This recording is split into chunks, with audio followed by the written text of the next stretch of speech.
वाडा तालुक्याचं वैभव आधी महाराज तरे या ठिकाणी आपल्या गायनात पाळतो.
कुलधर्म समस्त विठ्ठल देव. विठ्ठला वाचुनी नेणू क्रिया कर्म, विठ्ठला वाचुनी धर्म तुझा नाही. आमचे कुळीचे विठ्ठल दैवत, कुलधर्म समस्त विठ्ठल देव. एका जनार्दनी विठ्ठल भरला, एका जनार्दनी विठ्ठल भरला, भरून युरला पंढरी. आमचे कुळीचे विठ्ठल दैवत, कुलधर्म समस्त विठ्ठल देव. विठ्ठल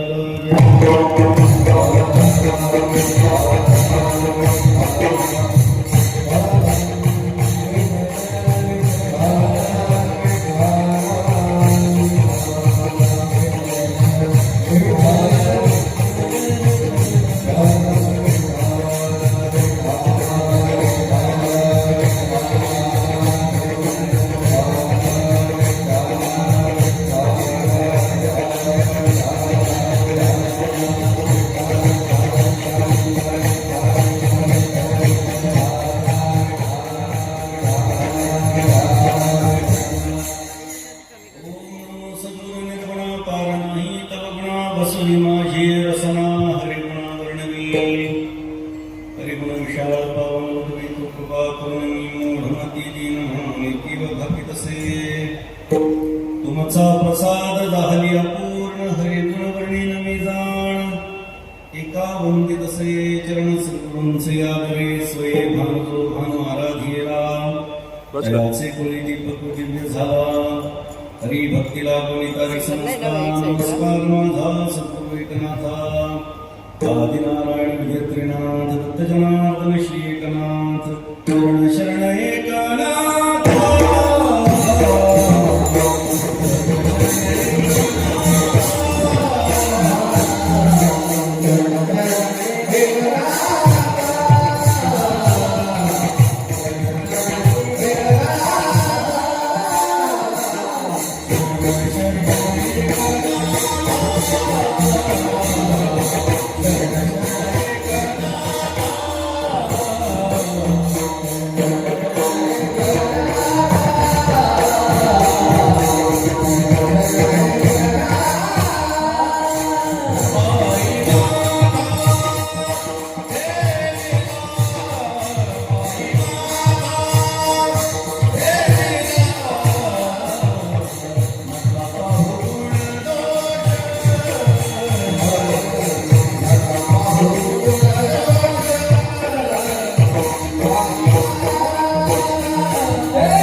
भगवान श्री विठ्ठलाच्या अनन्यतेचा अभंग आज या ठिकाणी जो धर्मजागरण महोत्सव संपन्न होतो आहे त्याच्याच अखंड हरिनाम सप्ताहाच्या निमित्तानं ठाणे मुंबई परिसरातील वारकरी सांप्रदायिक मंडळी या ठिकाणी मोठ्या प्रमाणामध्ये उपस्थित आहेत आणि आजच्या दिवशी कीर्तन करण्याचा योग ज्यांच्या मिळाला ते हरिभक्तीपरायण रामायणाचार्य श्री विश्वनाथ महाराज वारिंगे आणि श्री मनोहरजी कडू यांच्यामुळे आज आपल्या सर्वांच्या भेटीचा योग त्या निमित्तानं आलेला आहे.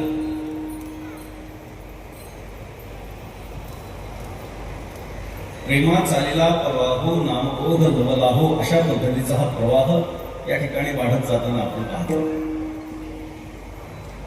जसे जसे दिवस पुढे पुढे जात आहेत तसे तसे प्रत्येक जण हा आपला कार्यक्रम आहे असं समजून यामध्ये संमिलित होत आहे. खर तर वारकरी संप्रदाय हा अनेक संप्रदायाचं मिश्रण आहे. अनेक गुरु शिष्य परंपरा वारकरी संप्रदायामध्ये एकत्रित आलेल्या आहेत आणि त्यामुळे हे विशाल स्वरूप वारकरी संप्रदायाचं आपल्याला पाहायला मिळत आहे. आणि त्यामुळे जिथे जिथे वारकरी संप्रदायाचा विषय असतो तिथे कोणत्याही गुरु परंपरेला वाव आहे, प्रवेश आहे आणि म्हणून मोठ्या प्रमाणामध्ये या ठिकाणी भाविक उपस्थित होत आहेत. आता लोकांना सवय लागली आहे की कीर्तनाच्या वेळेनंतर पाऊण तासांनी यायचं. लोक म्हणतात ते आधी आ ऊ होऊन जाऊ द्या म्हणतात. जी सत्य परिस्थिती आपल्या समोर मांडतो म्हणून लोकांना सवयच लागली. परंतु वारकरी संप्रदायाच्या नियमाप्रमाणे, अलिखित नियमाप्रमाणे रामकृष्ण हरी सुरुवात झाल्यापासून ते जय विठ्ठल पर्यंत, संतांच्या भजनापर्यंत, आरती झाल्यानंतर आपल्या जागेवरून उठायचं हा अलिखित नियम आहे. अर्थात हे रामकृष्ण हरी कीर्तनकाराचं रामकृष्ण हरी नव्हे का, त्याच्या आधी जे भजन होतं त्याचं रामकृष्ण हरी.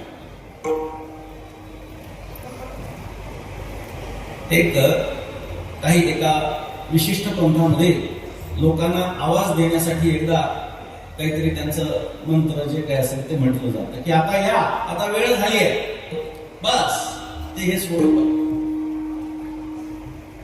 कीर्तनकार येण्याच्या आधीच भजन सुरू झालं याचा अर्थ येऊन आपल्या आपल्या जागेवरती बसा असा त्याचा अर्थ आहे. पण लोकांना सवय लागली.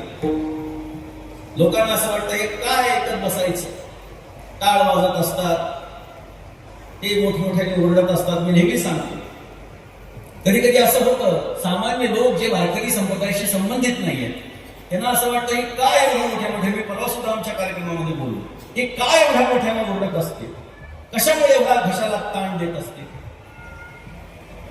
त्याचं कारण असं सांगितलं गेलेलं आहे की आपण आपल्या शरीराला जेवढा ताप देऊ, जेवढा त्रास देऊ, तेवढी आपली पाप काय होत असतात, जात असतात.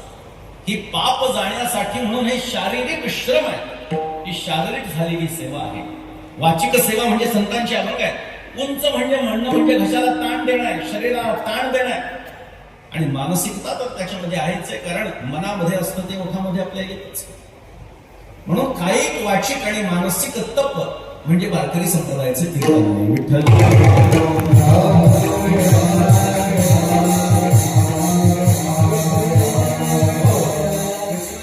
परंपरा ही महाराष्ट्रातून बाहेर परराज्यामध्ये आणि विदेशामध्ये सुद्धा जाताना आपण पाहतोय. आणि हे होत असताना आपला मुंबई परिसर, ठाणे परिसर कसा बाजूला आहे. 60-70 वर्षांपूर्वी वैकुंठवासी गुरुवारी मामासाहेब दांडेकरांनी वारकरी संप्रदायाचा उदय आणि इतिहास असा एक ग्रंथ असा एक लिहिला. त्याच्यामध्ये त्यांनी या भागाबद्दल थोडीशी खंत व्यक्त केली होती. तरी मुंबई त्यातल्या त्यात बरं आहे, पण कोकण पट्टा जो आहे त्या कोकण पट्ट्याच्या बाबतीमध्ये मात्र त्यांनी सांगितलं की महाराष्ट्रामध्ये वारकरी संप्रदाय सर्वत्र आहे, पण या भागामध्ये अजून पाहिजे तेवढा प्रसार झालेला नाही. पण आता परिस्थिती काय आहे? स्वच्छता, टापटीप, पांढरी शुभ्र वस्त्र घालून सगळ्यांच्या डोक्यावरती पांढऱ्या टोप्या. वारकरी संप्रदायाचा हा नियम मोठ्या प्रमाणामध्ये इथे पाहायला मिळतो. तुम्ही इतरत्र जर गेलात, आता इथे मी बघतो पुरुषांच्या जवळपास 80-90% पुरुषांच्या डोक्यावरती टोप्या आहेत. ठीक आहे, आम्ही काही प्रत्येक वेळी दररोज ते घालत नसू देखील, प्रत्येकाचा आपला उद्योग व्यवसाय. मात्र तरी देखील वारकरी संप्रदायाचा कार्यक्रम जेव्हा आहे तेव्हा आम्ही त्या दृष्टीनं पोशाख करणं अपेक्षित आहे, म्हणून आपण ते करता. छोट्या छोट्या गोष्टी आहेत, परंतु यानं इतर संप्रदायावरती चांगला प्रभाव पडू शकतो. वारकरी संप्रदायाची जी शिस्त आहे ती वारकरी संप्रदायाला पुढे नेणारी आहे, आणि ती शिस्त, ती भव्यता, ती दिव्यता या परिसरातल्या अनेक अशा मोठ्या कार्यक्रमांमधून पाहायला सापडते. मी अनेक मोठ्या कार्यक्रमामध्ये या परिसरामध्ये देखील आलेलो आहे, आणि त्यामुळे तो चकचकीतपणा वगैरे मात्र हे फिरू नका तुम्ही, बरं का? ते काही इथं दुसरं काही चालू नाही, त्याच्यामुळे शांतता पाहिजे. नाही, मला असं काही म्हणायचं नाही. त्यामुळे असं काही फिरू नका. ते जम्मू वगैरे असं काही नाही. त्याच्यामुळे शांतता पाहिजे, स्तब्धता पाहिजे. श्रोत्यांच्या मनामध्ये दुसरा कुठलाही विचार न येता वक्ता जे बोलत आहे त्याच्यावरती त्याचं अनुसंधान असतं.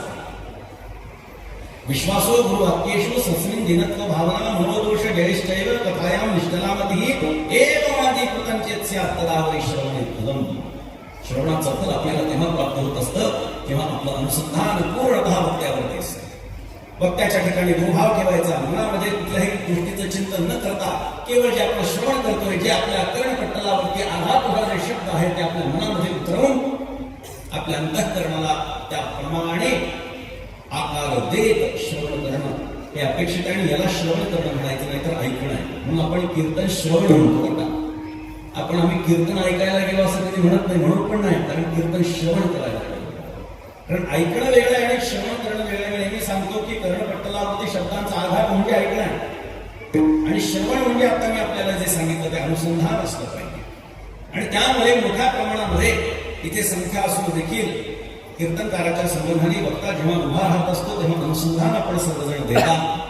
आणि ही वारकरी संप्रदायाची अत्यंत चांगली पद्धत. आपण याचा मागोवा घेत जीवन जगत आहात, ही अत्यंत महत्वाची गोष्ट. मी नेहमी सांगतो, मी मागच्या सुद्धा कुठल्या तरी एका सप्ताह मोठ्या इथं सांगितलं होतं की आम्ही आमच्या जीवनामध्ये दररोज काय करतो ते करतो, परंतु परमात्म्याच्यासाठी थोडासा वेळ देणं गरजेचं आहे. परी मोठकी निमिषभरी दे तुझा काहीतरी क्षण आपण परमार्थासाठी दिले पाहिजेत. काळ सारवा चिंतने एकांत असे सुद्धा आहे, पण गंगा स्नान इथं जमणार नाही. त्यामुळे संतांच्या ज्या ज्या गोष्टी आपल्याला सहज करणं शक्य आहे त्या आपण केल्या पाहिजे. आपण नित्य परमार्थ केला पाहिजे. काही जणांना असं वाटतं की सप्ताह झाला की बस वर्षभर काही करायला नको. पण सप्ताह काय आहे? सप्ताह एक प्रकारचं ट्रेनिंग सेंटर आहे, की या ठिकाणी आल्यानंतर पारायण कसं करायचं, श्रवण कसं करायचं, टाळ कसा वाजवायचा, मृदंग कसा वाजवायचा, श्रवण कसं करायचं, वाजवायचं कसं, हे सुद्धा आपल्याला हे स्थान शिकवतं. कोणाशी कसं बोलायचं हे सुद्धा हे स्थान आपल्याला शिकवतं. आणि इथून गेल्यानंतर मग वर्षभर त्या पद्धतीचं आचरण आपण करायचं.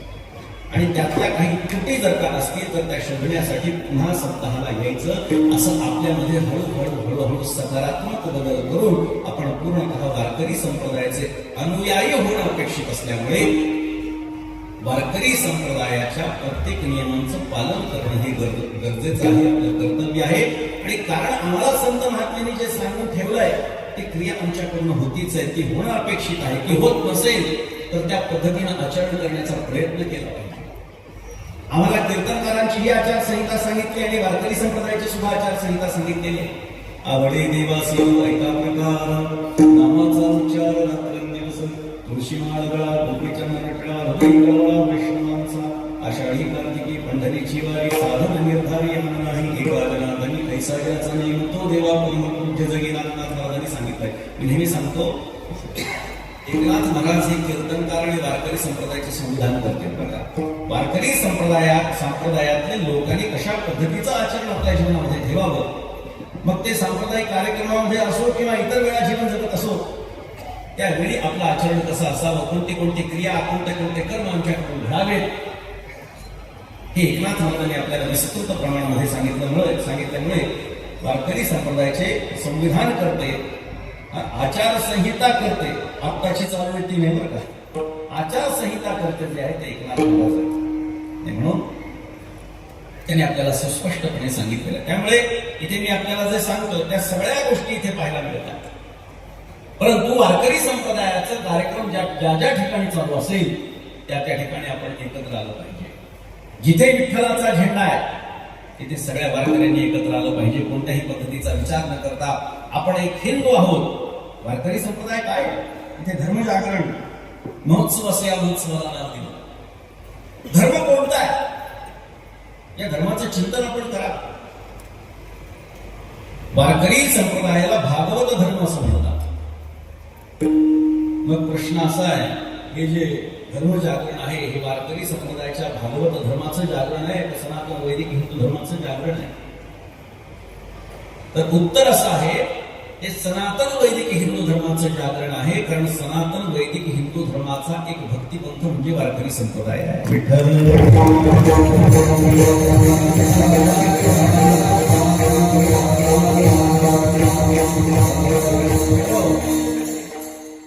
हे सांगण्याचं तात्पर्य असं आहे की काही अवारकरी लोक हे वारकरी संप्रदायाला हिंदू धर्मापासून तोडायला करतात. लक्षात, एक मोठा प्रवाह आहे आमचा. इथे म्हणतात वारकरी संप्रदायाचा आणि हिंदू धर्माचा संबंध नाही. पण हिंदू धर्माचा संबंध कसा नाही? निश्चितपणे वारकरी संप्रदायामध्ये सनातन वैदिक हिंदू धर्मियांव्यतिरिक्तही काही लोक आलेले आहेत. हा या वारकरी संप्रदायाचा मोठेपणा आहे की त्यांनी सगळ्यांना समाविष्ट करून घेतले. अहो, वैयक्तिक एकनाथ महाराजांच्या जीवनाचा विचार केला तर त्यांच्याच जीवनामध्ये आपल्याला दोन असे महात्म्य झालेले दिसतात की ज्यांच्या सहवासामध्ये एकनाथ महाराजांचा सहवास ज्यांना प्राप्त झाला आणि ते संत बनले.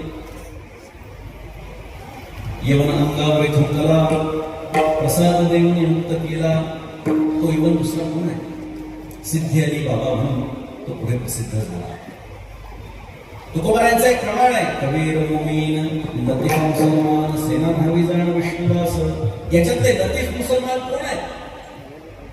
तर जो लतीफ मुसलमान त्याच्या आईच्या पोटात असताना एकनाथ महाराजांनी केवळ पोटा दृष्टीनं त्याच्या गर्भाकडे बघितलं, पोटाकडे आईच्या बघितलं आणि एकनाथ महाराजांच्या कृपा दृष्टीमुळे पुढे तो मोठा संत झाला.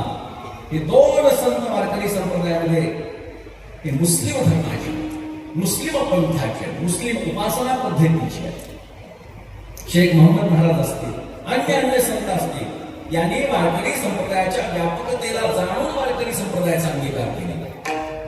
आणि वारकरी संप्रदाय हा सनातन वैदिक हिंदू धर्माचा एक भक्तिपंथ आहे. ही भक्त मालिका, या भक्तीचं वैशिष्ट्य, या भक्तीच्या एकूण व्यापकतेकडे आकर्षित होऊन ही मंडळी आजही वारकरी संप्रदायाची कीर्तन करणारे काही मुस्लिम मंडळी आहेच. त्यांचं वारकरी संप्रदायाने स्वागतच केलेलं आहे. त्यामुळे वारकरी संप्रदाय हा सनातन वैदिक हिंदू धर्माचा एक भक्तिपंथ आहे. त्यामुळे हे जे जागरण चालू आहे हे जागरण सनातन वैदिक हिंदू धर्माचंही जागरण चालू आहे आणि वारकरी धर्माचंही जागरण चालू आहे. विठ्ठल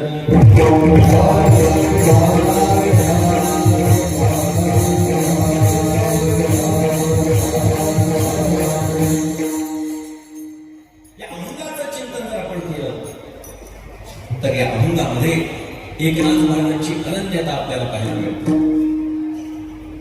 एक गोष्ट कायम लक्षात ठेवा, आपण ज्याच्या बरोबर असतो अखंड त्यालाच मानलं पाहिजे, अखंड त्याच्या बरोबरच राहिलं पाहिजे तर फायदा आहे. बरं का, जरा व्यवहारातलं सुद्धा जाणतो, परमार्थाचा विचार तर आहेच आहे. आपण ज्याला मानतो, आपण ज्याच्या बरोबर आहोत, ज्यानं आपल्याला मोठं केलं त्याच्या बरोबर राहणं अखंड आपलं कर्तव्य आहे. व्यवहारामध्ये कधी कधी असे प्रसंग येतात की तिथे बाहेर पडावं लागतं, बाजूला जावं लागतं. मात्र कृतज्ञता हा भाव परमार्थामध्ये अत्यंत महत्वाचा मानण्यात आलेला आहे. ज्यांचे आमच्यावरती उपकार झाले त्या प्रत्येकाच्या कृतज्ञतेमध्ये राहून माणसानं जीवन व्यतीत केलं पाहिजे. वारकरी संप्रदायाचं एकमात्र अधिष्ठान म्हणजे भगवान श्री विठ्ठल आहे. आणि त्या विठ्ठलाला मानणारे, विठ्ठलाला मानतात म्हणजे काय लक्षात घ्या, मी पुन्हा सांगतो. वारकरी संप्रदायाला भागवत धर्म म्हणतात. त्या भागवत धर्माचं परमोच्च आदरस्थान उपास्य भगवान श्री विठ्ठल आहे. आणि आपण सनातन वैदिक हिंदू धर्माचा विचार केला, सत्य परिस्थितीमध्ये जर आपण वैदिक हिंदू धर्माचा विचार केला तर त्यामध्ये प्रभू रामचंद्रांना हे मोठे स्थान प्राप्त झालेलं आहे. कुठल्या आंदोलनावर असेल किंवा नसेल हा भाग मिळाला, पण प्रभू रामचंद्र आणि भगवान श्रीकृष्ण आणि महादेव या तीन देवता हिंदू धर्माचं प्रतीक म्हणून आपण पाहतो. मी एकूण जगात पसरलेल्या हिंदू धर्माचा विचार करतो. बाकी अनेक देवदेवतांना मानणारी मंडळी आहेत, पण एकूण जर का विचार केला तर भगवान श्रीकृष्ण, प्रभू श्रीराम आणि महादेव या तीन देवतांना आपण हिंदू धर्माचं प्रतीक मानतो. पण या तीनही देवतांचा संबंध हा आपल्या पंढरपूरच्या पांडुरंगाशी आहे. प्रभू रामचंद्राचा संबंध हा अशा प्रकारे आहे की तो महाविष्णूचा अवतार. महाविष्णूचा अवतार असणारा जो प्रभू रामचंद्र आहे, त्याच प्रभू रामचंद्राचा अवतार म्हणजे भगवान श्रीकृष्ण. कारण भगवान श्रीकृष्ण सुद्धा काय आहे, महाविष्णूचे अवतार आहे. आणि तो भगवान श्रीकृष्ण गोकुळीहुनी झाला येता, कुंडलिकाच्या भावार्था गोकुळीहुनी झाला येता. कुंडलिकाच्या साठी तो परमात्मा, तो श्रीकृष्ण मानव रूपामध्ये विठ्ठल म्हणून त्या ठिकाणी पंढरपुरामध्ये उभा आहे. म्हणजे या दोन देवतांचा संबंध विठ्ठलाशी आहे. विठ्ठल हा हिंदू धर्माचा सुद्धा दैवत आहे. आता भगवान महादेवाचा विचार करा. भगवान श्री विठ्ठलाच्या माथ्यावरती काय आहे, महाविष्णूची पिंड. भजन करी महादेव राम तुझे सदाशिव, दोन्ही देव एक बाई तया ऐके तुझे नाही. असा एकमेकांचा संबंध हरिहरा भेद नाही नका करू नेहमी ऐकत असतो. मग तो जर याच्या माथ्यावर आहे म्हणजे त्याचं स्वरूपच त्या ठिकाणी प्रगटलेलं आहे. अशा पद्धतीचा विचार केला तर महादेव सुद्धा काय झाला, विठ्ठल झाला. दोन्ही देव एक पाही असं म्हणण्यामध्ये सगळं आलं लक्षात ठेवा. म्हणजे जो महादेव आहे तो विठ्ठल आहे आणि जो विठ्ठल आहे तो महादेव. सनातन वैदिक हिंदू धर्माच्या ज्या तीन देवता सत्य परिस्थितीमध्ये प्रमुख समजल्या जातात, त्या तीनही देवतांचा अंतर्भाव भगवान श्री विठ्ठलामध्ये या ठिकाणी उपस्थित होताना आपण पाहतो, तिथे होताना आपण पाहतो. आणि त्यामुळे भगवान श्री विठ्ठल हे सनातन वैदिक हिंदू धर्माचं दैवत आहे या ठिकाणी सिद्ध होतं. मी आपल्याला सांगितलं की आपण ज्याची उपासना करतो त्याच्यावरती एकनिष्ठतेचा भाव असणं अपेक्षित आहे. आणि तो एकनिष्ठता, ती एकनिष्ठतेची भावना ही संत महात्म्यांनी वारंवार व्यक्त केलेली आहे.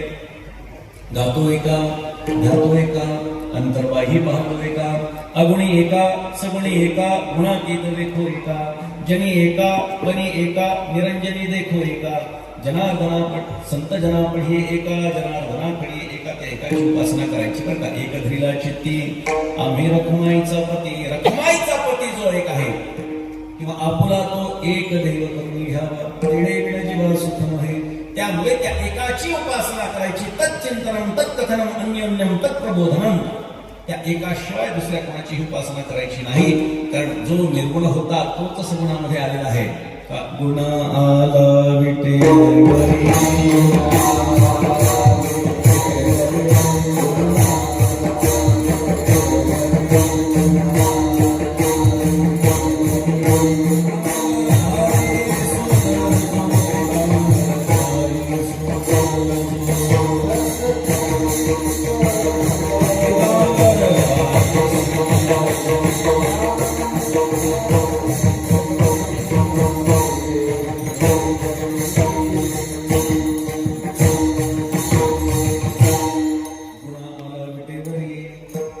जो निर्गुणामध्ये होता तो सुगुणामध्ये आला.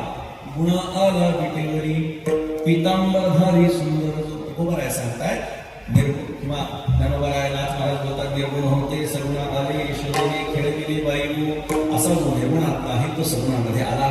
त्यामुळे भगवान विठ्ठलाची उपासना ही सनातन वैदिक हिंदू धर्मातल्या एका देवाचीच उपासना आहे. म्हणजे वारकरी संप्रदाय हा सनातन वैदिक धर्माचा संप्रदाय आहे.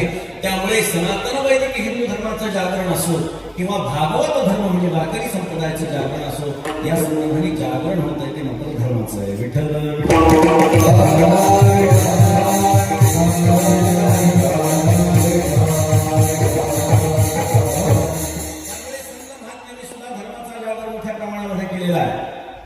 पांढऱ्या पांगळ्याचा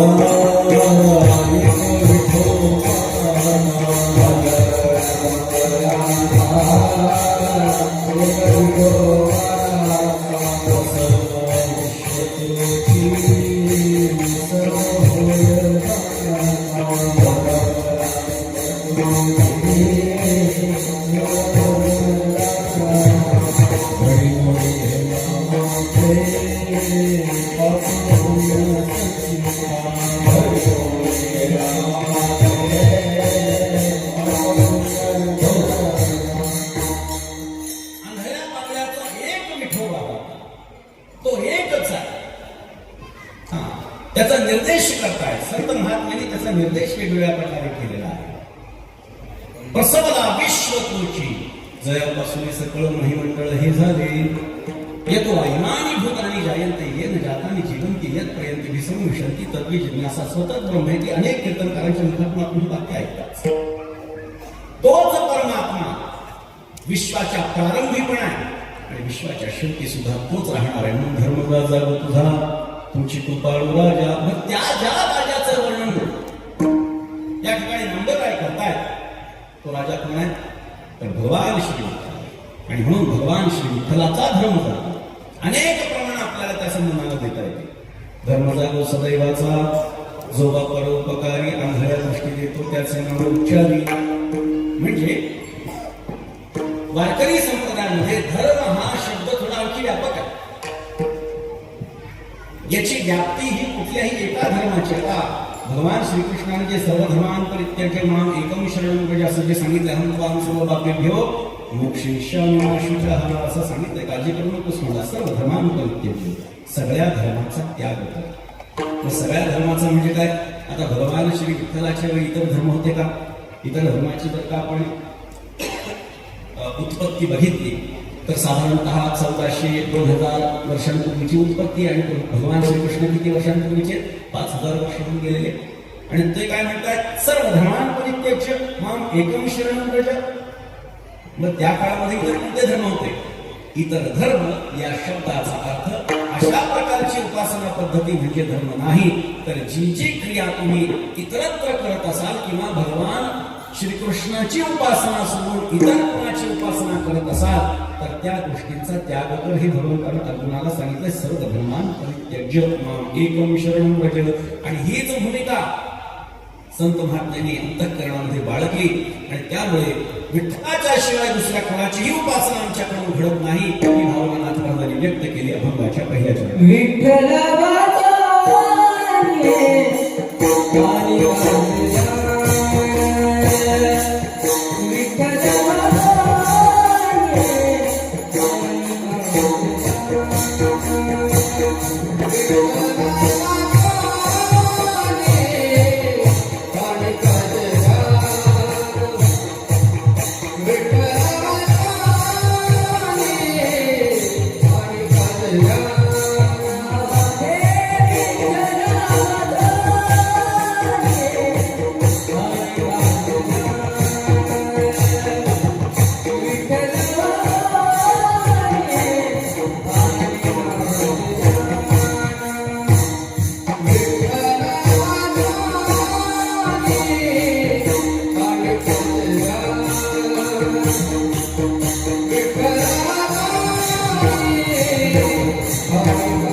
नाही आम्हा चिंतन तुझ्याचे, त्याचंच ध्यान करायचंय आणि त्याचंच चिंतन करायचं. एक निष्ठता, निष्ठावंत भाव भक्ताचा स्वधर्म असं सांगितलं. आपल्या उपास्यावरती कोणत्याही अपेक्षेविना श्रद्धा ठेवणं हे भक्तीचं खरं लक्षण. नारदांनी भक्तिसूत्रामध्ये त्याची व्याख्या सांगत असताना कोणत्याही अपेक्षेशिवाय त्याची भक्ती करणं अपेक्षित त्याची बाळगलेली आहे. गुणरहितम कामनारहितम प्रत्यक्षार्धमानं सूक्ष्मतम अविच्छिन्नम अनुभवरूपम. कामनारहितता, कोणतीही अपेक्षा त्याच्याकडून न बाळगता त्याच्यावरती श्रद्धा ठेवणं हा भाव संत महात्म्याने अपेक्षित ठेवलेला आहे, जो नारदांनी त्यांच्या भक्तिसूत्रात आधीच सांगून ठेवले. परमात्म्याची भक्ती करत असताना कोणत्याही प्रकारची अपेक्षा ठेवायची नाही. भक्त आणि देवाची ताटातूट होण्याचा मोठा प्रसंग जरी आला तरी सुद्धा आपल्या उपास्यावरती परमोच्च श्रद्धा आणि निष्ठा ठेवणं, त्याच्या गुणांकडे न पाहता त्याच्यावरती श्रद्धा ठेवणं, या अनेक गोष्टींचा अनुभव नारदांनी भक्तिसूत्रामध्ये केलेला आहे. तो श्रीमंत आहे म्हणून त्याच्याकडे जायचं. काही लोक काय म्हणतात, बालाजी काय आहे, श्रीमंताचा, आणि पांडुरंग काय आहे, गरीबाचा. कशामुळे तोही श्रीमंतांचा असलेला आहे. खूप विचार त्याच्या संबंधाने करता येईल, पण प्रत्येकाची निष्ठा स्वतंत्र आहे, त्यामुळे मला कोणाच्या निष्ठेला हात घालायचा नाही. आपली आपली निष्ठा. एखाद्या देवतेची उपासना आम्ही करत असू आणि ती कोणत्या अपेक्षेच्या सहित करत असू तर त्याला भक्ती म्हणता येणार नाही, त्याला स्वार्थ म्हणावं लागेल. देवाकडे गेल्यानंतर काहीतरी द्यायचं असतं, मान्य, पण काही मंडळी देतात कशासाठी, जास्त मिळण्यासाठी. कारण त्यांना त्या परमात्म्याचा स्वभाव माहिती. घेसी तेव्हा देसी ऐसा अससी सुदामा ब्राह्मण दुःखे बलिग्रे पिढीला मुष्टी पोहे घेऊन या त्याच्या भेटीला मी गेला. शुद्ध भाव देखून या गाव सोन्याचा दिला, सोन्याचा गाव दिला. कशाच्या मोबदल्यामध्ये, मुठभर पोह्याच्यासाठी म्हणून सोन्याचा गाव प्रदान केला. त्यामुळे तो परमात्मा भोळा आहे बरं का. त्याला भोळाही म्हटलंय, एका ठिकाणी त्याला भोळाही म्हटलं, एका ठिकाणी चतुरा तो शिरोमणी सुद्धा म्हटलेला. मग खरं काय, तो भोळा पण आहे, चतुरा तो शिरोमणी पण आहे, दोन्ही आहे बरं का. मी अनेक ठिकाणी हा विषय मांडलेला आहे की संत वाङ्मयामध्ये अशा अनेक गोष्टी ह्या विरुद्धार्थी समोरासमोर आहेत. मग सामान्य लोकांना प्रश्न पडतो की हे खरं आहे का ते खरं आहे. एक अनुभव, शरीर दुःखाचे कोठार, शरीर दुःखाचे भंडार, शरीर दुर्गंधीचे ठार, काम नाही पवित्र शरीराचे. दुसरं चरण काय, शरीर उत्तम. मग पहिलं चरण खरं का दुसरं चरण खरं? उत्तर काय, दोन्ही खरे आहे, कारण ते आमच्या संत महात्म्यांनी गायलेले आहे. शरीर दुःखाचा कोठार तेव्हा हे जेव्हा ते नामाचा स्वीकार करत नाही, आणि उत्तम चांगलं केव्हा आहे, जेव्हा परमार्थाचे घर नाममुखी त्याच्या मुखातून कायम परमात्म्याचं नामस्मरण येतं तेव्हा ते उत्तम आणि चांगलं आहे. म्हणून तो चतुरा तो शिरोमणी आहे का भोळा आहे? तो भोळा पण आहे, तो भोळ्यासाठी भोळा आहे आणि चतुरांसाठी चतुर आहे. आपल्याला ते हिरण्यकश्यपूची कथा माहिती आहे सर्वांना. भक्त प्रल्हादाच्यासाठी प्रल्हादाकरणी स्तंभी अवतार केला. विधानामी दैत्याने प्रेम मान्हा पाहिला. पांडुरंगी येऊ पांडुरंगी जीवाचे जीवलगी येऊ पांडुरंगी. तो परमात्मा आला आणि त्याने त्या हिरण्यकश्यपूला फाडून टाकलं. आपल्याला सर्वांना माहिती आहे. पण कोणत्या अवस्थेमध्ये आला? महाविष्णू स्वतः आला का? नाही, नरसिंहाचं रूप. त्यांनी वेळही ठरवलेली, हत्यारही ठरवलेलं, स्थानही ठरवलेलं, काळही ठरवलेला, कसं करायचं हे पण ठरवलंय. चतुरातू शिरोमणी. कारण का? वर मागितला होता की कशानेच माझं मरण होऊ नये. ब्रह्मदेवानी सांगितलं बाबा मीच बोलतो, तुला कसं काय अमृताचं वरदान दिलं? मग त्यांनी सांगितलं की घरामध्ये नाही, घराच्या बाहेर नाही, जमिनीवर नाही, आकाशात नाही, माणसाकडून नाही, प्राण्याकडून नाही, अस्त्राने नाही, शस्त्राने नाही. परमात्म्याला सगळ्याच गोष्टी सांगल्या. घरातही नाही आणि बाहेरही नाही ना, मग डोंगरावर तर करता येतं. जमिनीवरही नाही आणि आकाशात नाही ना, मांडीवर तर घेता येतात लहानपणी.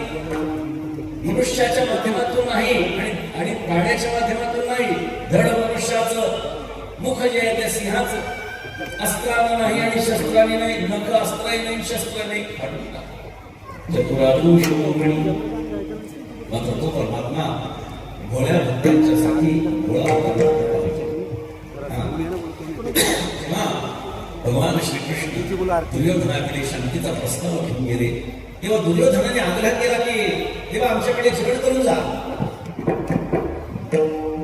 पण भगवंतांना सांगितलं तुझ्याकडे मी जेवणार. कोणाकडे जेवावं कोणाकडे नाही याला काही मर्यादा आहे. भगवान ते जाणतोय. आणि त्यांनी सांगितलं विदुर काकांकडे जाणार. विदुरा घरच्या लक्ष्मी कन्या परमानंदे झाला मनोहरवाला नंदाचा विदुरांच्याकडे भगवान श्रीकृष्ण गेला. दार वाजवलं. विदुरांची पत्नी स्नान करत होती. कोण आहे? कृष्ण.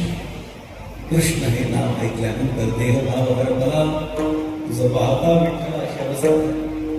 धावत धावत तशीच लग्न आली आणि दार उघडलं. आपली घरासी आजी आली ऋषिकेशी काही उपचार कुकुरवडकी जर अशी तिची अवस्था होती. लक्षात ठेवा तो धृतराष्ट्राचा महामंत्री होता. तो धृतराष्ट्राचा महामंत्री होता. तरी सुद्धा झोपडीत राहायचा. बस मला एवढंच बोलायचं. काय करावं काय करू कळेल. काय खायला देऊ? केळी दिसली. केळीचे सालपट भगवंताला दिले आणि केळी स्वतः करून भगवंताने काय केलं? खाल्लं. केळीचे सालपट का खाल्ले? कारण श्रद्धेनं गेलं. श्रद्धेचा परिणाम आहे. तदहं भक्तिवर्धनश्नामे प्रयतात्मनः पत्रं पुष्पं फलं तोयं यो मे भक्त्या प्रयच्छति तदहं भक्तिवर्धनश्नामे प्रयतात्मनः. पान फूल फळ काही जरी असेल तर श्रद्धेनं अर्पण करेल. मोठ्या श्रद्धेनं त्याचं प्राशन मी करतो. विदुरजी आले आणि म्हणू लागले अगं केळी स्वतः खातेस आणि केळीचं साल भगवंताला देतेस, मग ती भानावरती आहे. म्हणजे परमात्मा तुम्ही काहीही द्याल ते स्वीकारणार. काहीही द्याल ते स्वीकारणार. श्रद्धेनं अपेक्षित. त्याला काहीतरी देणं अपेक्षित आहे. कारण रिक्तपणाने पश्चित देवराज्ञ गुरु देवाला राजा आणि गुरुला दर्शन करत असताना किंवा भेट घेत असताना कधीही रिकाम्या हाताने जायचं नसते. धर्मशास्त्रात रिक्तपणाने पश्चित देव देवाला का जेणे हा जीव विधलागण तयाचे करीने चिंतन जगज्जीवन नारायण गायन म्हणून तयाचे. ज्यांना मला हा देह दिलेला आहे. देवे दिला देह भजना गोमटा दिला देवे दिला म्हणून त्यांनी आम्हाला हा देह उपलब्ध करून दिला. म्हणून त्याची कृतज्ञता बाळगण्याच्यासाठी म्हणून देवाला दर्शनाला जाताना काही ना काहीतरी नेलं पाहिजे. काही जण देवाला काही अर्पण न करता तिथून काहीतरी घेतात आणि म्हणतात प्रसाद प्राप्त झाला. देवाला काहीतरी अर्पण करायचं. एक जण गेला पांडुरंगाच्या दर्शनाला. सुभाष महाराज पांडुरंगाच्या दर्शनाला गेला. पुजारी पण आतमध्ये नव्हता. आजूबाजूला काही गर्दी नव्हती. आणि जात असताना त्या चांदीच्या लाटेच्या खाली असं त्याला थोडं पेढा ठेवलेला त्या लाटेच्या खालून त्याला दिसतं. जाता जाता विचार केला देवाचा प्रसाद घ्यायला हरकत नाही. हे फार कौतुकास्पद आहे. उचलायचं आणि म्हणायचं देवाचा प्रसाद घेऊन जायचा. हा पेढा आपल्याला खायचा. आतमध्ये जात असताना पाठीमागून काही मंडळी येत असल्याची दिसली. मागे वळून बघितलं आणि योगायोगाने त्याच्याच गावातली मंडळी. मला आता काय करायचं, देवाच्या समोरचा पेढा जर आपण उचलला, ही काय म्हणती मंडळी, नाव ठेवते सगळीकडे की देवाच्या समोरचं उचललं म्हणून. पेढा तर पाहिजे, पेढाला तर नाही पाहिजे. या पठ्याने देवाच्या पायावरच डोकं असं ठेवलं की तोंडात पेढा येईल. अशी मंडळी परमात्म्याचं काही घ्यायचं नाही. काही जण तिथे काही ठेवत नाही आणि पुजारी त्याला कोणी दिसलं की त्याला प्रसाद म्हणताच येत नाही. जोपर्यंत आपण देवाला काही अर्पण करत नाही तोपर्यंत तिथून प्राप्त झालेली गोष्ट ही प्रसाद केव्हाही असू शकत नाही.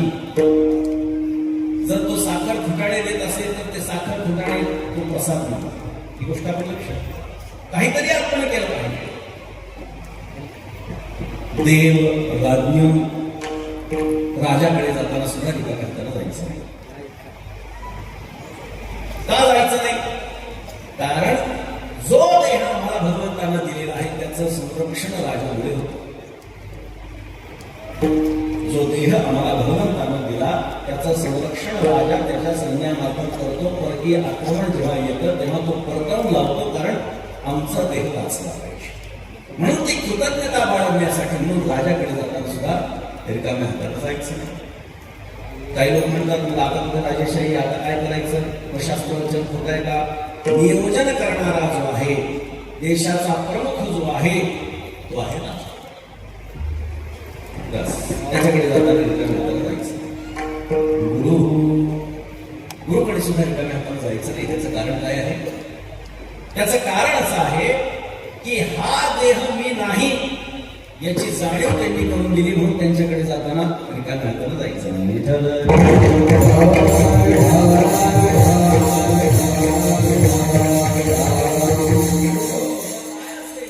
पान, फूल, फळ काही असेल तो स्वीकार मोठ्या श्रद्धेने स्वीकार. म्हणून ती एक निष्ठतेची भावना इथे गरजेची आहे. जशी आपण देवाची उपासना करतो तसा देवही आपल्यावरती कृपा करतो. मी आताच सांगितलं यथा मां प्रपद्यन्ते तांस्तथैव भजाम्यहम्. सर्वधर्मान् परित्यज्य माम् एकं शरणं व्रज अहं सर्वपापेभ्यो मोक्षयिष्यामि मा शुचः. काळजी करू नकोस, मी तुला मोक्ष प्रदान करील. आता या ठिकाणी जो शब्द धर्म म्हणून वापरलेला आहे तो काही हिंदू धर्म म्हणून वापरलेला नाही, कारण हिंदू ही जगण्याची पद्धती आहे. हा काही धर्म तसा म्हटलं तर नाहीये. जी क्रिया सातत्यानं वारंवार एका पिढीकडून दुसऱ्या पिढीकडे येते किंवा वर्षानुवर्ष एकाच माध्यमातून एकाच पद्धतीने एखादी क्रिया घडत असेल तर त्याला त्याचा धर्म म्हणायचा. एक उदाहरण नेहमी देत असतो. एकनाथ महाराजांचा एक सुंदर अभंग, श्वानाचा जो धर्म करावी वसवस भले बुरे त्यास न कळे काही. कुत्र्याचा धर्म काय? भुंकत राहणं हा कुत्र्याचा धर्म आहे ना. ते चार पायाचे असो किंवा भुंकत राहणं हा कुत्र्याचा भले बुरे त्यास न कळे काही. कोण चांगला आहे, कोण वाईट आहे, कोण साधू संत आहे, कोण दारुडा आहे, त्याला काही देणं घेणं नसतं. भुंकत राहणं हे त्याचं काम. म्हणजे काय? भुंकणं ही क्रिया सातत्यानं जर कुत्रा या नावाच्या प्राण्यातून होत असेल तर भुंकणं हा त्याचा धर्म आहे. ही व्याख्या एकनाथ महाराजांनी केलेली आहे. अशा अनेकांची व्याख्या केली आहे. वेश्येचा तो धर्मद्रव्य ते हरावे भले मुळे भोगावे न कळे काही. वेश्येचा धर्म काय? पैसा घ्यायचा आणि आपला देह दुसऱ्याच्या स्वाधीन करून टाकायचा. मग वेश्या या प्रकारामध्ये ज्या ज्या काही स्त्रिया येतात त्यांचा तो धर्म झाला. म्हणजे जी क्रिया सातत्यानं एखाद्याकडून एका पिढीकडून दुसऱ्या पिढीकडे किंवा वर्षानुवर्ष किंवा परंपरागतरित्या किंवा सातत्यानं चालत आलेली असते ती क्रिया म्हणजे त्यांचा धर्म असतो. म्हणून आपण काय म्हणतो की सनातन वैदिक धर्म हा हिंदू धर्म म्हटला गेला, पण हा सनातन पद्धतीनं चालत आलेला आहे. आपले विचार ज्यांना पटले नाहीत त्याने उपासना पद्धती स्वतंत्र केल्या. मग त्यांनी त्यांना धर्म म्हटलं. त्यांना धर्म म्हणावा न म्हणावा हा त्यांचा प्रश्न आहे. पण आपल्या दृष्टीनं सनातन वैदिक हाच एकमात्र धर्म आहे. आणि मग अशा पद्धतीनं संत महात्म्यांच्या दृष्टीनं पांडुरंग परमात्माच सर्वोत्तम आहे, सर्वोच्च आहे आणि धर्माचं स्वरूप सुद्धा काय आहे तो. त्यामुळे आमच्याकडे चालत आलेली जी काही क्रिया आहे, परंपरागत पद्धती आहे, त्यामध्ये सुद्धा आमचा कुळधर्म सुद्धा भगवान श्री विठ्ठल आहे. आणि सगळ्याच क्रिया ऐकून विठ्ठल आहे भगवानाचं पुस्तक.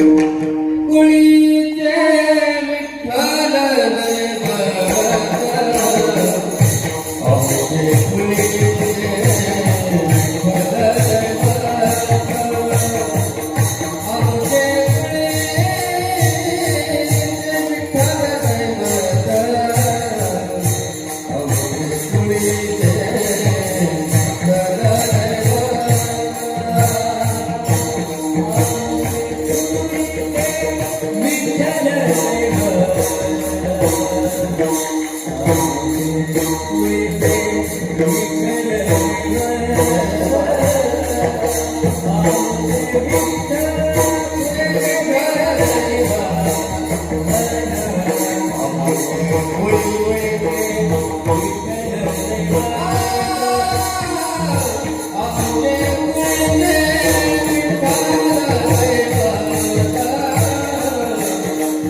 विठ्ठल आमच्या फळामध्ये भगवान श्री विठ्ठल हे कुलदैवत. बघा, एकनाथ महाराजांची परंपरा जर आपण बघितली तर धर्मदास महाराज हे आमच्या कुटुंबाचे, आमच्या घराण्याचे मूळ पुरुष आहेत. आणि ते धर्मदास महाराज पांडुरंगाचे निश्चित उपासक होते. लक्षात घ्या, परमार्थ करत असताना कोणती एखादी घटना, कोणता एखादा शब्द एखाद्याच्या मनामध्ये घर करेल आणि त्याचं आयुष्य पालटून जाईल सांगता येईल. कपड्याचा व्यापार करणाऱ्या धर्मदास महाराजांनी परंपरेमध्ये जरी वारकरी संप्रदायाची वारी चालत आली तरी सुद्धा व्यवसाय कशाचा होता? कपड्याचा व्यापार. अतिशय शास्त्रशुद्धपणे कमी रक्कम घेऊन चांगल्या प्रतीचा कपडा धर्मदास महाराज विकत आणि त्यामुळे त्यांच्याकडे गिराईक पण भरपूर असायचं. भरपूर पैसा कमावला. एकनाथ महाराज श्रीमंत कशात आहे? धर्मदास महाराजांनी पैसा कमवला म्हणून एकनाथ महाराज श्रीमंत म्हणतात ना, 7 पिढ्यापासून खातील. आत्ताची परिस्थिती अशी आहे, 7 पिढ्यापासून खातील असं कमवलं तर दुसऱ्या तिसरा तासा निघतो की सगळं घालून व्यवहारातील उदाहरण बघा तुम्ही, ना. व्यवहारामध्ये या गोष्टी आम्हाला पाहायला मिळतात. नाथ महाराज हे तिसरेच आहेत धर्मदास महाराजांपासून, पण नावलौकिक एकनाथ महाराजांनी धर्मदास महाराजांचा वाढवला. त्या धर्मदास महाराजांनी एकदा सहज कीर्तनामध्ये ऐकलं की परमात्म्यावरती सर्व भार आपण जर का घालून टाकला तर सगळ्या गोष्टी तो निलया करतो आणि आपल्याला मोक्षात नेतो. आणि त्यांनी विचार केला, जर सगळ्या गोष्टी या घालून या भात राहिलं निश्चित अशी जर का अवस्था त्यानंतर होत असेल, मोक्ष मुक्ती आम्हाला प्राप्त होत असेल, तर मग आपलं सर्वस्व जीवन पांडुरंगाच्या चरणावरती कार्य करायचं नाही. आणि मग पूर्णतः पंढरपूरच्या वारीमध्ये भक्तीमध्ये धर्मदास महाराजांनी स्वतःला ओतून दिलं. आणि परिस्थिती काय झाली? सामान्य वारकऱ्यात असलेले धर्मदास महाराज वैष्णववीर श्रीसंत धर्मदास महाराज झाले. आपल्याला सांगण्याची गरज नाही, आपण जाणते श्रोते आहात किंवा ज्या समुद्रामध्ये विचार न करता आपण बघा, धर्मदास महाराजांनी पांडुरंगाची मूर्ती जर का कर्नाटकातून पुन्हा पंढरपुरात आणली नसती तर आपल्याला कर्नाटकात वारीला जावं लागलं असतं.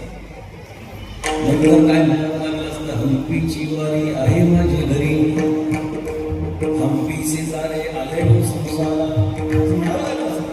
माझे माहेर हंपी आहे तुंगभद्रेच्या तिरी, असं नाथ महाराजांना म्हणावं लागलं असतं. परंतु धर्मदास महाराज आहेत की ज्यांच्यामुळे आज अशी परिस्थिती निर्माण झाली की पांडुरंग परमात्म्याची वारी ही त्या ठिकाणी होऊ लागली.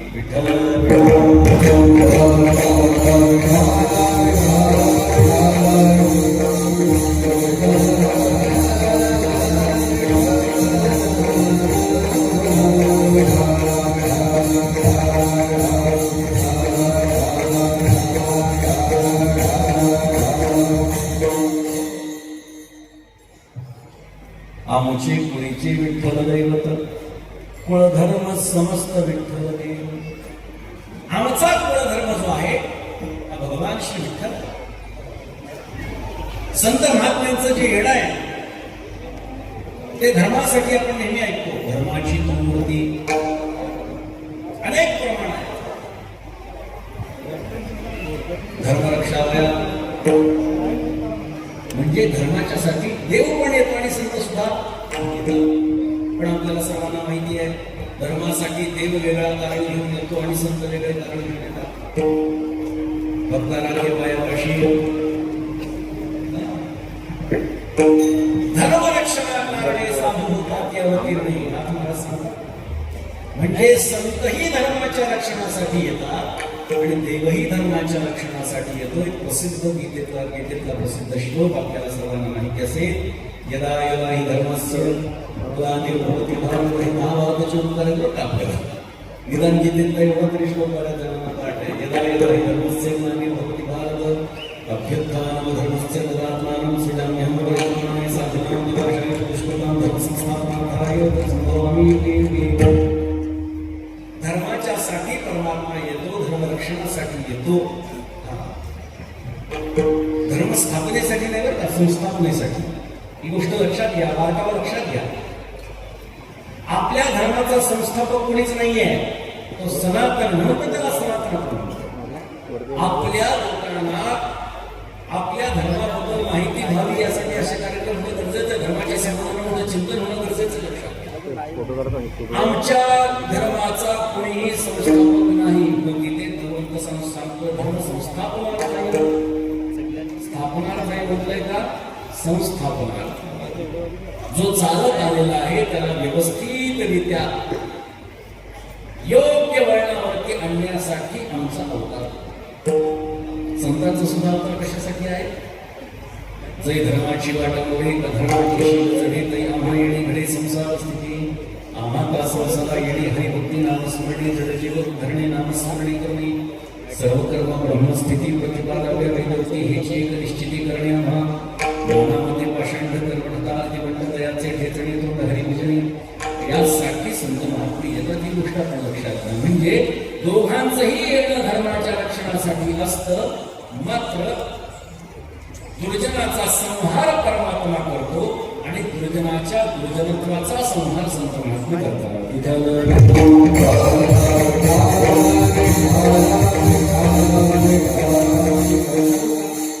धर्मरक्षणासाठी प्रत्यक्षही एकनाथ महाराजांचं कार्य आपण पाहू शकतो.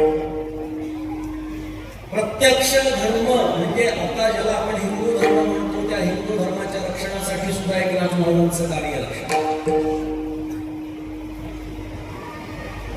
एकनाथ महाराजांची पारंपरिक कथा जरी नसली तरी ज्यांनी साईबाबांचं चरित्र लिहिलेलं आहे अशाच महान लेखकांनी हे चरित्र सांगितले. एकनाथ महाराजांच्या कालखंडामध्ये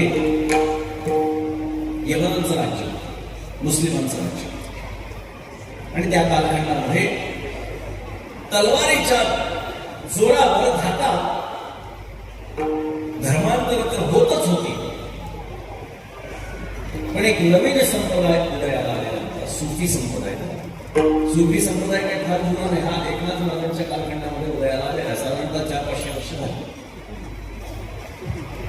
मग जी मंडळी तलवारीच्या धाकानं धर्मांतरित होत नसतील त्यांना तत्वज्ञानाचं आमिष काहीच न करून परमार्थ घडण्याचं आमिष दाखवणारा हा संप्रदाय उदयाला आला आणि खूप लोक आकर्षित करतात. लोकांना वाटायचं काय करायचं, काहीच करायचं नाही, काहीच करायचं नाही. हे लोकांना फार आवडत असतं. काहीच करायचं नाही, फार आवडत. सगळ्या देवांना पाण्यामध्ये टाकून द्या, फक्त माझ्या फोटोसमोर हात जोडा, बस. लोकांना असं वाटतं बरं आहे. नाहीतर बाळ घातल्यानंतर मांसाहार सोडा, दारू सोडा, नसणं सोडा, वारी करा, हरिपाठ म्हणा, कुठे कुठे आणि कुठे झंझटीत पडायचं म्हणतं चाललंय. त्यापेक्षा बाळ नको.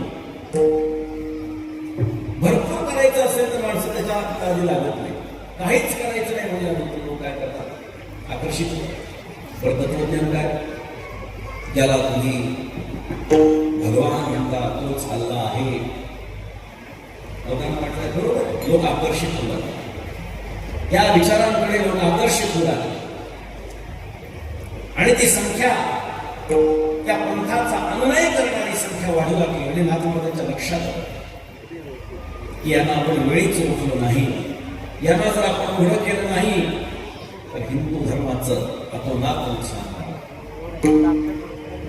मग नाथ महाराजांनी एक युक्ती अशी केली, एक अभंग लिहिला. भजन बनवला सब दुनिया मानवाला, सब घट में साई विराजे करता है बोलबाला. अपना साथी समझ के लेना सलील वही अल्लाह, मैं नवाजे मैं गरीब तेरा तेरे चरण पुरतवाला. एका जनार्दनी निज बद अल्लाह असल वही मिटपर अल्लाह. आता सारखं अल्लाह अल्लाह अल्लाह अल्लाह नाथ महाराजांच्या अभंगातून आल्यानंतर लोकही सामान्य लोक विचार करू लागले, नाथ त्याची चर्चा पैठणमध्ये झाली.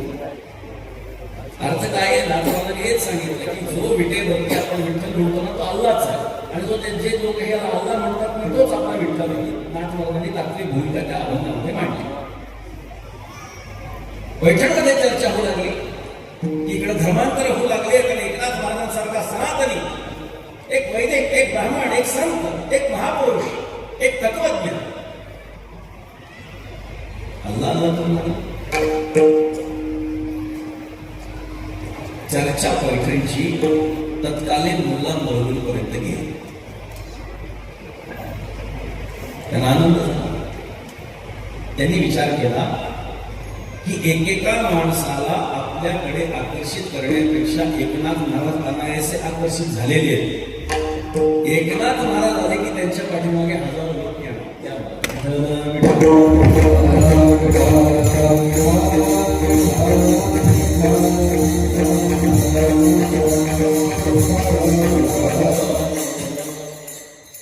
एकनाथ महाराज जर का आपल्याकडे आले तर बाकीचे लोक येणार आहेत. आमच्या भाषेत बोलू का, नेता आपल्याकडे आलं तर कार्यकर्ते आपोआप येणार आहेत.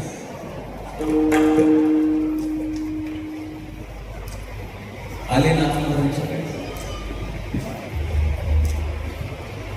घरामध्ये आले, दार बंद केलं आणि दोघांमध्ये चर्चा सुरू झाली.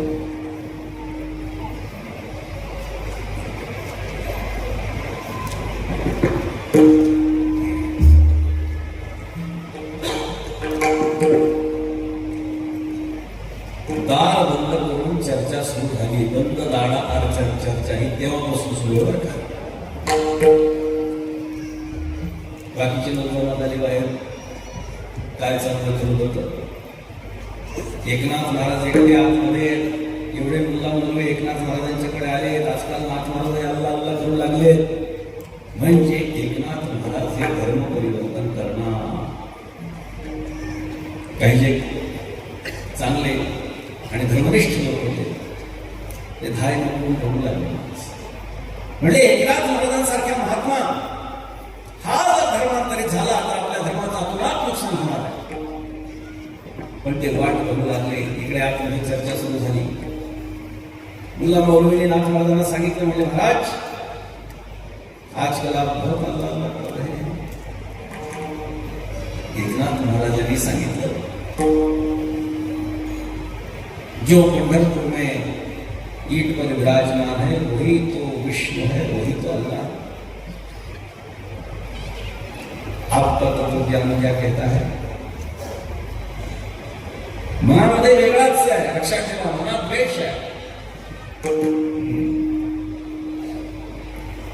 मुखामध्ये मध आहे. मधुतिष्ठते जिह्वाग्रे हृदये कोलाहलम, अशी त्यांची भूमिका आहे. आणि सांगू लागले, हमारे भी तत्वज्ञान यही है, जो सब है अल्लाह है. एकनाथ महाराजांनी विचारलं, आमच्याकडे चराचरामध्ये परमात्मा आम्ही पाहतो, तुम्ही पाहता ना? त्यांनी सांगितलं ना, तुम्ही एवढंच अल्लाह अल्लाह करता तर जरा आमच्या मस्जिदीला पाय लागलं. जर तुम्हाला मंदिर आणि मस्जिद सारखंच आहे तर आमच्या मस्जिदीमध्ये या ना. काय तुमच्यासारख्या महात्म्याला फरक पडतो? पण त्यांना हे माहिती होतं की एकनाथ महाराज जर मस्जिदीमध्ये गेले तर त्या काळातले धर्मपंडित धर्ममार्तंड जे ते पुन्हा एकनाथ महाराजांना अपवित्र झाले म्हणून हिंदू धर्मात घेणार नाही.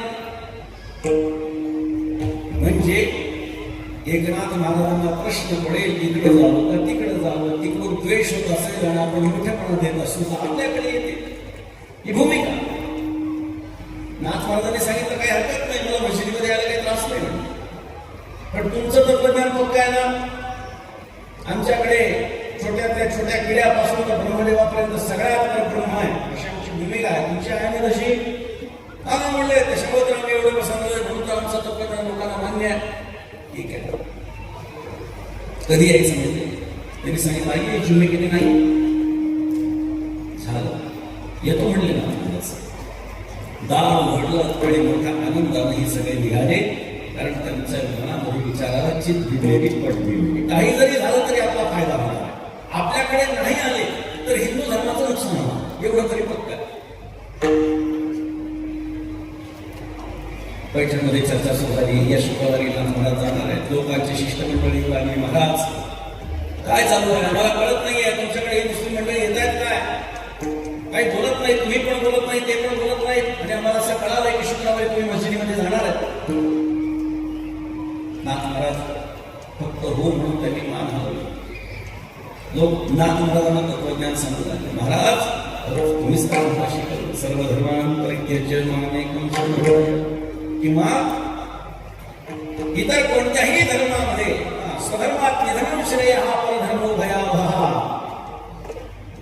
आपल्या धर्मामध्ये मरण माणसाला पत्करावं पण परधर्मामध्ये जाऊ नये. हे तुम्हीच तर आम्हाला शिकवलंय आणि आमच्या कानावर असं आलंय की तुम्ही मुस्लिम धर्मामध्ये जाणार आहात. नाथ महाराज काहीच बोलत नव्हते. एक एक माणूस एक एक एक एक एक एक प्रमाण देत होता. धर्मो रक्षते रक्षितः, धर्माचं रक्षण करतो, त्याचं धर्म रक्षण करतो. आणि तुम्हीच जर का आम्हाला मार्गदर्शन करणारे तिकडे जात असाल तर कसं होईल? नाथ महाराज मात्र या गोष्टींवर काही बोलत नव्हते. शुक्रवारचा दिवस उजडला. एकनाथ महाराज वाड्यातून बाहेर पडले. दुतर्फा गर्दी जमा झाली. लोक रडू लागले, पाय पकडू लागले, म्हणू लागले महाराज असं करू नका, आमचं कसं होईल. पण एकनाथ महाराज एक नाही दोन नाही सरळ सरळ निघाले. त्या मस्जिदीच्या पायऱ्यांकडून उभे राहिले आणि पायऱ्यांकडे पुढे आल्याच्या नंतर ती सुद्धा सगळी मंडळी आनंदित झाली की बस एकदा आपल्याकडे आले की ना इकडची ना तिकडची. आणि नाथ महाराजांना हे दाखवून द्यायचं, समाजाला दाखवायचं होतं की यांचं तत्वज्ञान हे फक्त बोलण्यात होतं मर्यादित आहे. एकनाथ महाराज पायरीवर चढणार एवढ्यात एक डुकराचं पिल्लू तिथून जाताना दिसलं. नाथ महाराजांनी हातात घेतलं. डुकराचं पिल्लू हातात घेतल्याच्या नंतर नाथ महाराज पायरी चढू लागले. तेव्हा ते म्हणू लागले रुकिये महाराज. आता गर्दी तर जमा झाली होती. नाथ महाराज नेमकं काय करताना अख्खं पैठण जमा झालं होतं. रुकिये महाराज. काय झालं? इसको आप नहीं ले जा सकते का? त्यांनी सांगितलं हमारे धर्म में हराम है. नाथ महाराजांनी सांगितलं तुम्हीच तर सांगितलं तर चराचरात परमात्मा आहे. त्यांनी सांगितलं आप नहीं आए तो भी चलेगा लेकिन इसको हम अंदर नहीं जाने देंगे. हमारे धर्म में कुछ लोगों को कुछ चीजों की इजाजत है और कुछ चीजों की नहीं है. नाथ महाराजांनी टाकून दिलं आणि सांगितलं हे आपल्याला धोरण पाळत आहे. त्यांच्या मोठ्या मोठ्या त्यांच्या त्या आकर्षित त्यांच्या राहणीमानाकडे तुम्ही फिरू नका. ही मंडळी आकर्षित तुम्हाला करत आहेत. आणि आताच वेळी सावध व्हा. चराचरामध्ये परमात्मा आहे. ते ज्याला अल्लाह म्हणतात तो विठ्ठल आहे. ज्याला आपण विठ्ठल म्हणतो तो अल्लाह ही भूमिका ठाम आहे. पण आपल्या धर्माच्या शिवाय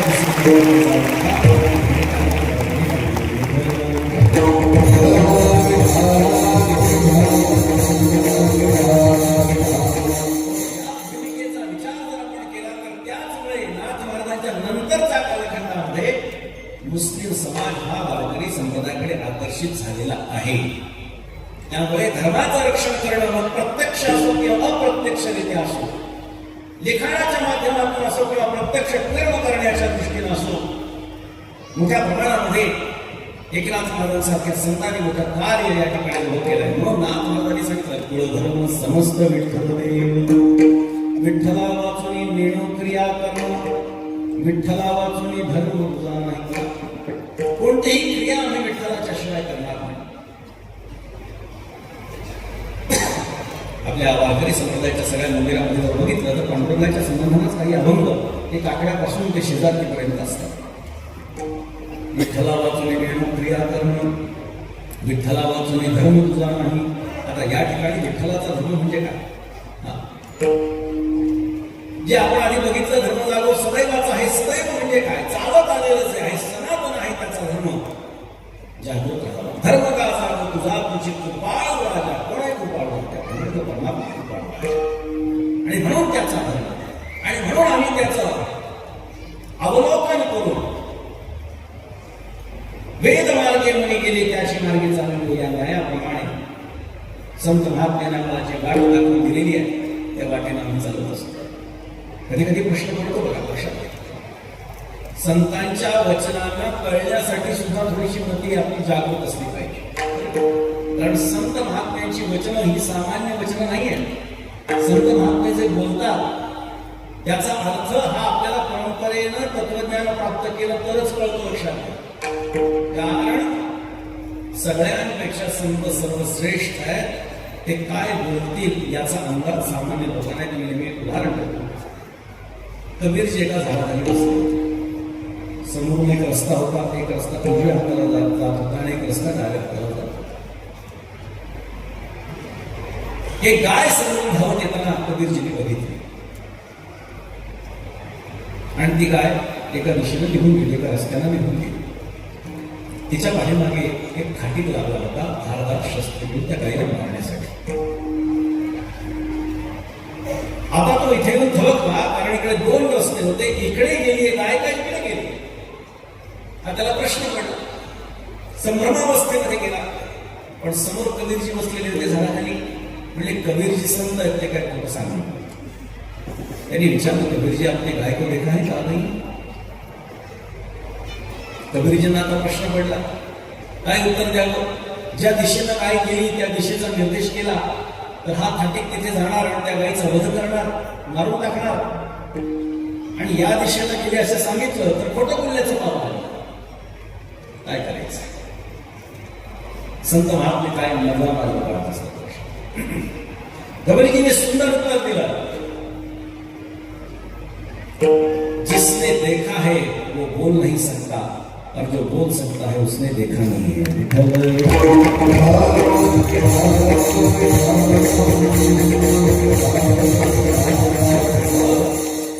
संत महात्म्यांची वाक्य सरळ सरळ कधी घ्यायची नसतात. विठ्ठला वाचून धर्म तुझा नाही याच्यात खूप मोठी व्यापकता आहे.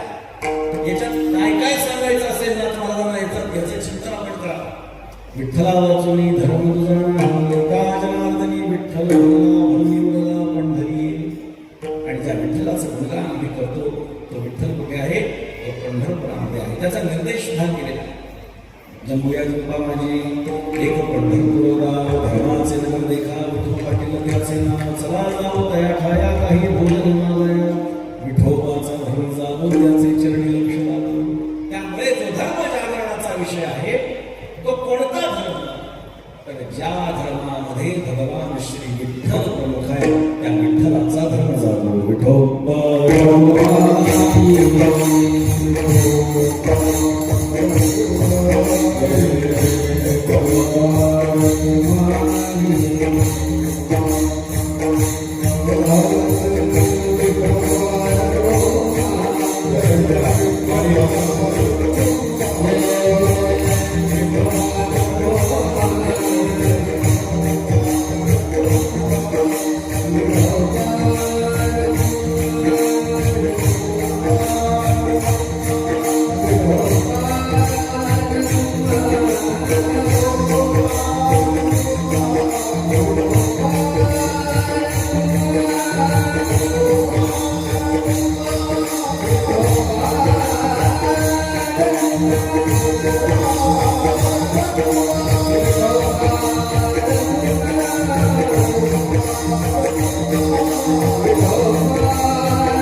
चिंतन केलेलं. मी सुरुवातीला सांगितल्याप्रमाणे मोठा ओघ वारकऱ्यांचा, भाविक भक्तांचा आपल्या गोवली गावामध्ये जो सुंदर असा दक्षिणाखंड हरिवंश चालू आहे त्या संबंधाने होताना दिसतोय. कोकण परिसरातले आयुक्त साहेब या ठिकाणी आलेले आहेत. स्वामी साहेब या ठिकाणी आलेले आहेत. अन्य काही वेगवेगळ्या क्षेत्रातील मंडळी सुद्धा या ठिकाणी उपस्थित आहेत. वारकरी संप्रदायात मी अनेक या परिसरामध्ये मी गेल्या 20 वर्षांपासून येतो आणि त्यामुळे बरीचशी मंडळी ही माझी परिचित आहे. काहींची तोंड ओळख आहे, काहींची बोलणं होतं, काहींची होत नाही. मात्र नामोल्लेख सगळ्यांचा बघा थोडंसं अवघड आहे. परंतु हा जो कार्यक्रम आपण या ठिकाणी घेतलेला धर्म जागरण ही काळाची आज गरज झालेली आहे. आधी आपण ज्या धर्माचा विचार केला त्यापेक्षा थोडं वेगळं म्हणून आज ज्याला आपण धर्म म्हणतोय त्या हिंदू धर्माचा विचार करा. वेगवेगळ्या प्रकारचे जिहाद आपल्याला होताना दिसतात. कधी लँड जिहाद, कधी लव जिहाद, कोणत्याही प्रकारचा जिहाद आपल्याला होताना दिसतोय. आपण सावध राहिलं पाहिजे.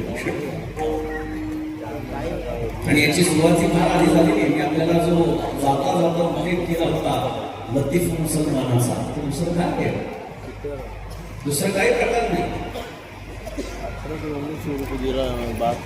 एक ब्राह्मणाची स्त्री आणि तिच्या पोटामध्ये गर्भ हा तत्कालीन एखाद्या एका मुसलमानाचा.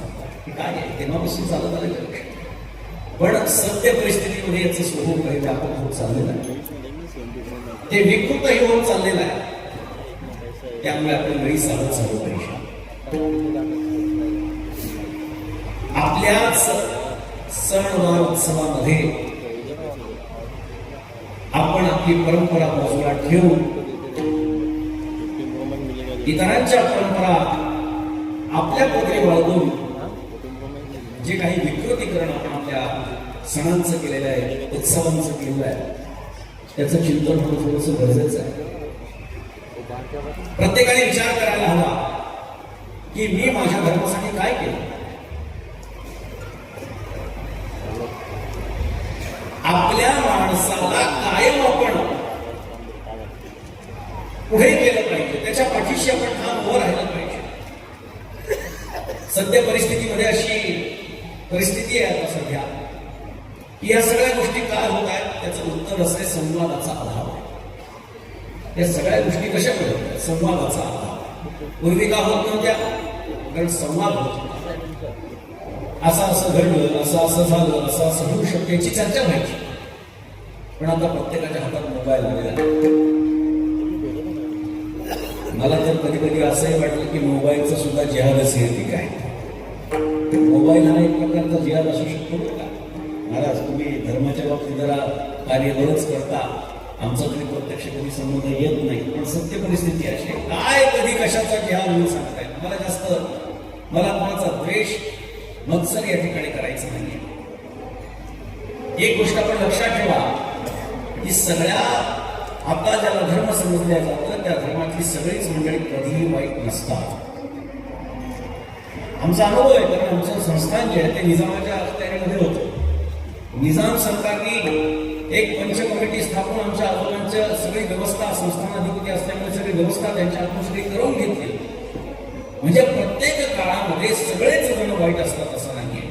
पण आपण सावध राहिलं पाहिजे ही माझी गोष्ट खरी आहे. आम्ही विचार केला पाहिजे की आमच्या धर्मासाठी आम्ही काय करू शकतो, आमचा धर्म वाचवण्यासाठी आम्ही काय करू शकतो, आमचा धर्म वाढवण्यासाठी आम्ही काय करू शकतो, आमच्या धर्मामध्ये काही व्यत्यय येऊ नये यासाठी आम्ही काय करू शकतो. आम्हाला दुसऱ्या कोणत्याही धर्माबद्दल वाईट बोलण्याचं काही कारण नाही. आम्हाला कोणत्याही धर्माबद्दल काही विषमल्ली पसरवण्याचं काही कारण नाही. पण आमचा जो धर्म आहे तो जर आम्हाला सुरक्षित ठेवायचा असेल तर आपण धर्मनिष्ठ झालं पाहिजे. लक्षात घ्या, धर्मांधता वेगळी आणि धर्मनिष्ठता वेगळी. काही संघटना अशा पण आहेत की ज्या धर्मांधता पसरवत आहेत, पण वारकरी संप्रदाय हा धर्मनिष्ठता पसरवतो. त्यामुळे वारकरी संप्रदाय जेवढा वाढेल तेव्हा हिंदू धर्माला बळकटी आल्याशिवाय वारकरी संप्रदायाचं तत्वज्ञान हे सगळ्यांना समवेत घेऊन चाललं तत्वज्ञान आहे. आणि त्यामुळे आज अनेक ठिकाणी कुठल्या कुठल्या संप्रदायाचे कार्यक्रम होता. पण महाराष्ट्रामध्ये एकमात्र असा संप्रदाय आहे वारकरी संप्रदाय की जिथे तुम्ही कार्यक्रमाचे बोर्ड लावले की लोक तिथे उपस्थित झाल्याशिवाय राहणार नाही. कारण लोकांना माहिती आहे चांगलंच ऐकणार. इथे कोणाचा द्वेष होणार नाही, मत्सर होणार नाही. इथे आत्मकल्याण, आत्मचिंतन याचा विचार या ठिकाणी होणार आहे. वारकरी संप्रदाय हा जगताचा विचार कर. विश्व स्वधर्म सूर्य पाहू. आपल्या संघटनेचं वेदवाक्य सुद्धा तेच, विश्व स्वधर्म सूर्य. विश्वाचा अवघे विश्वाची माझे घरा विचार करणारा जन नव्हे अवघा जनार्दन असा विचार करणारा वारकरी संप्रदाय आहे. आणि त्यामुळे वारकरी संप्रदाय जेवढा जगाच्या पातळीवरती वाढेल तेवढी विश्वबंधुता आल्याशिवाय राहणार नाही. त्यामुळे अशा पद्धतीचे कार्यक्रम आपण वारंवार घेत आहात, चांगली गोष्ट आहे. आपल्या सर्व कार्याला अशाच पद्धतीने शुभेच्छा देतो. आणि माझ्या वाईला पुन्हा यथागती अभंगाचं चिंतन झालं. संप्रदायाच्या नियमाप्रमाणे एक बार सर्वांनी संतांचं भजन करा. भानुदास हे करा, भानुदास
रामकृष्ण हरी.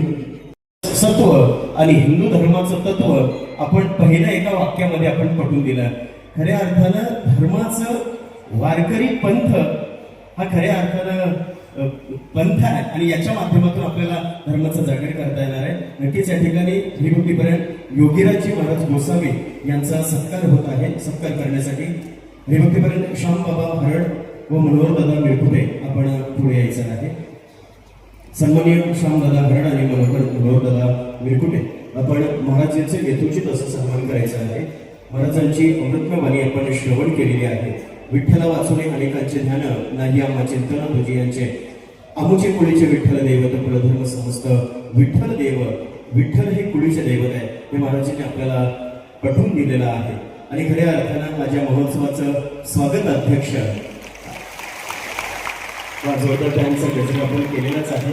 या महोत्सवाचे स्वागत अध्यक्ष भारत सरकारचे माजी केंद्रीय मंत्री माननीय श्री कपिलजी पाटील साहेब यांची देखील उपस्थिती आहे. मी कपिलजी पाटील साहेबांना विनंती करतो की आपण पुढे यायचं आहे. त्याचबरोबर कायदा सुव्यवस्थेचे रक्षण करणारे सतरक्षणाय आणि खल निग्रहणाय ही विरोधावली आपल्या छातीवर जपून धर्मरक्षणाचं काम करणारे आणि जनसामान्यांचं संरक्षणाचं काम करणारे माननीय श्री संजयजी दराडे साहेब विशेष पोलीस महानिरीक्षक कोकण परिक्षेत्र यांना विनंती करतो आपण पुढे यायचं आहे.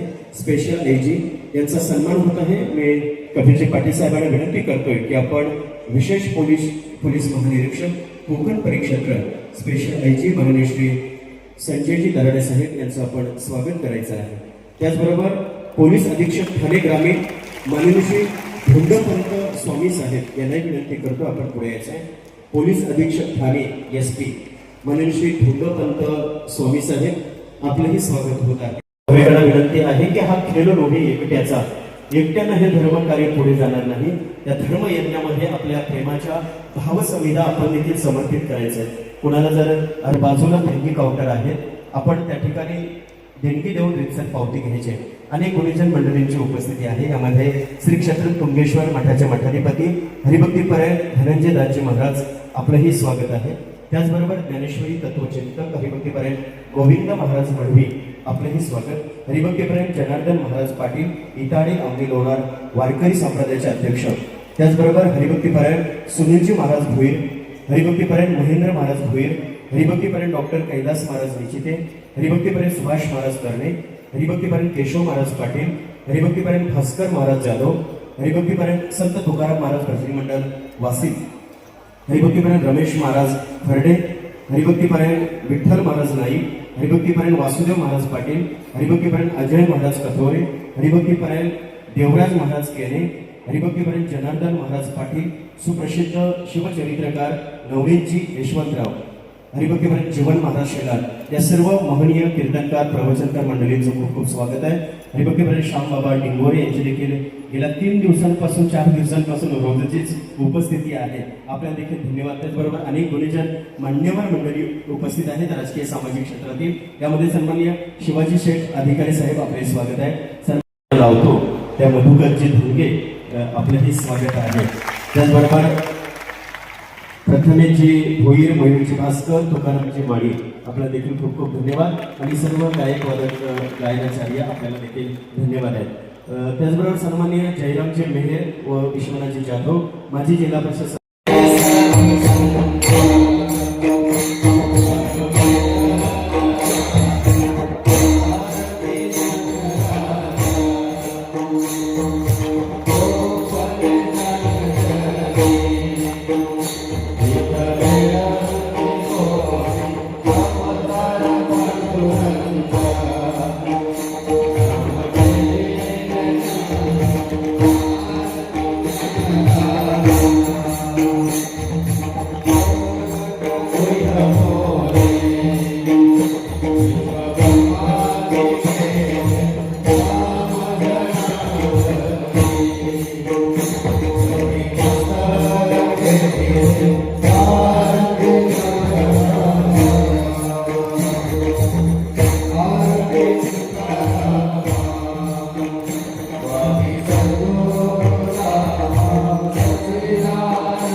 सर्वांना खूप खूप धन्यवाद. सन्माननीय अनुगमचे